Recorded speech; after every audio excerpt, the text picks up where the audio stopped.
هو علشان مالكيش في الكرشة يبقى ما تتعلميش عمايلة. تعالوا النهاردة نعمل طاجن كرشة بطريقة حلوة وسهلة. السلام عليكم ورحمة الله، يا رب تكونوا جميعا في أحسن حال. يا ريت كل اللي يسمع الفيديو النهاردة يكتب في التعليقات الله الواجد الماجد، ويا ريت يا بنات محدش يتجاهل أسماء الله الحسنى اللي بنقولها في الفيديوهات. اللهم صل على سيدنا محمد. أهم حاجة بقى في الكرشة نظافتها، تتأكدي من نظافتها ومن غسلها كويس وتكوني نقعها.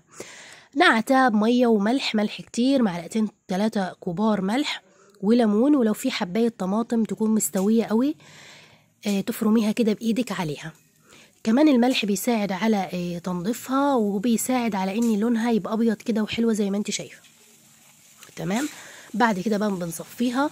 بشوف ناس كتير بتسلق الكرشة، ودي طريقة صراحة يعني ما حبيتهاش خالص. انا اتعلمت ان انا اعملها كده. بعد ما بصفيها من المية اللي هي منقوعة فيها، بجيبها بقى وحلة على النار، بسخنها من غير طبعا اي زيت ولا اي حاجة، الحلة بس تسخن قوي. وبعد كده بحط الكرشة في الحلة زي ما شفتوا. الكرشة بقى بتبدأ تنزل اي سوائل فيها زي ما انت شايفة. دي يمكن 3 مرة كانت تنزل ميتها كده، وكل شوية اي مية بتتجمع كده فيها بصفيها حوالي 3-4 مرات. وبعد كده زي ما انتوا شايفين خلاص ما عادش فيه اي سوائل خالص، حتى بتلاحظي ان الكرشة ابتدت تلزق في الحلة كده زي ما انت شايفة كده. بقى خلاص اول مرحلة في طبيخ الكرشة خلصت. بعد كده بقى انا هنا كنت عاملها في الحله الضغط طبعا علشان ما تاخدش وقت، لان طبعا الكرشه بتطول شويه زي الكوارع والحاجات دي فبتطول. زي ما قلت لكم اهم حاجه نظافتها، كان كرشه او ممبار او كوارع، الحاجات دي كلها لازم الغسيل والنظافه والنقع ليها كويس. بعد كده بقى جبت معلقه توم مفرومه ومعلقتين 3 زيت، وبعد كده شوحت التوم كده لحد ما اخد لون اصفر. وبعد كده نزلت بقى بالبصل، بصلتين كبار، حبتين طماطم متقطعين مكعبات، وجزر وفلفل اخضر حلو وحار. هشوحهم بقى كده، يعني هسيبهم دقيقتين كده مع التوم. وبعد كده بقى هجيب الكرشة، او قبل الكرشة يعني هجيب لورا، قرفة، حبهان، قرنفل، فلفل حب، والبهارات اللي على شكل نجمة دي بنحطها كده على طول في الشوربة. يعني انا كنت ناسية اسمها بس شفتها كده قريب ان اسمها كمون، لا ينسون نجمي، بس برضو بتبقى حلوة في الشوربة بصراحة يعني. بس ما نكترش من الحاجات دي علشان ما تمررش الشوربة.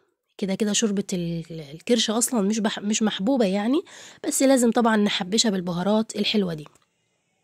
بعد كده بقى جبت فلفل اسود برضو مطحون، وكمون وكزبرة والملح. بس انا طبعا بحب ان انا احط في الحاجات اللي زي دي كده فلفل اسود يكون حب. بعد كده بقى جبت الكرشة وبعدين نزلت بيها بقى على التحبيشة الحلوة اللي احنا عاملينها دي، البهارات مع البصل الطماطم والفلفل، كل الحاجات دي بقى وأقلبهم كده مع بعض. وهسيبها بقى مع الحاجات دي حوالي 5 أو 10 دقايق كده تتشوح وتتسبك شوية مع الحاجات دي.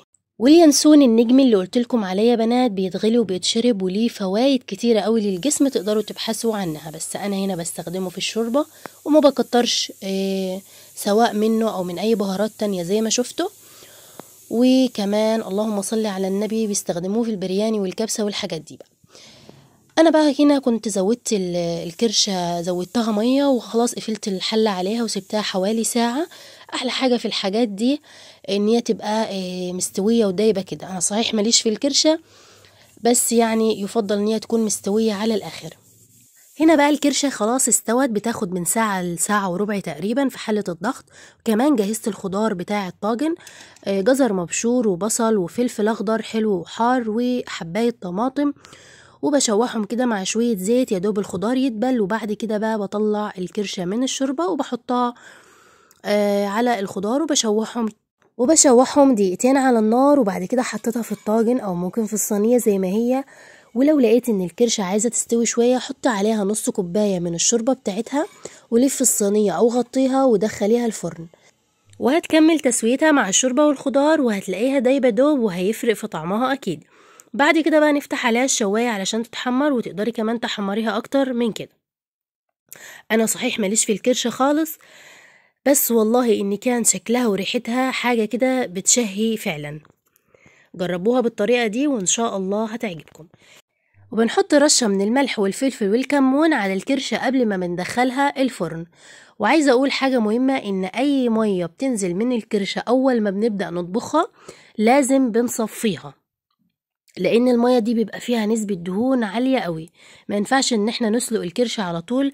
كمان لما بنعمل الحركة دي بتخلي ريحة الكرشة تكون كويسة. وبعد كده بنكمل طبخها بالطريقة اللي شفتوها. بتمنى تكون الطريقة عجبتكم. لو حابين تجربوا طريقة تانية بتطبخوها عادي زي ما طبخناها، بتطلعوها من الشوربة وبعد كده بتحطوها في صينية وبتقطعوا عليها فلفل أخضر ورشة من الملح والفلفل والكمون، وبتدهنوها صلصة أو زيت وبتدخلوها الفرن تتحمر وبس كده. لو مش حابين تعملوها طاجن. بس بجد الطريقة دي مختلفة، يعني كل اللي دقها قال إن لأ دي طعمها أحلى. فبتمنى يكون الفيديو عجبكم. أشوفكم الفيديو الجاي على خير، مع السلامة.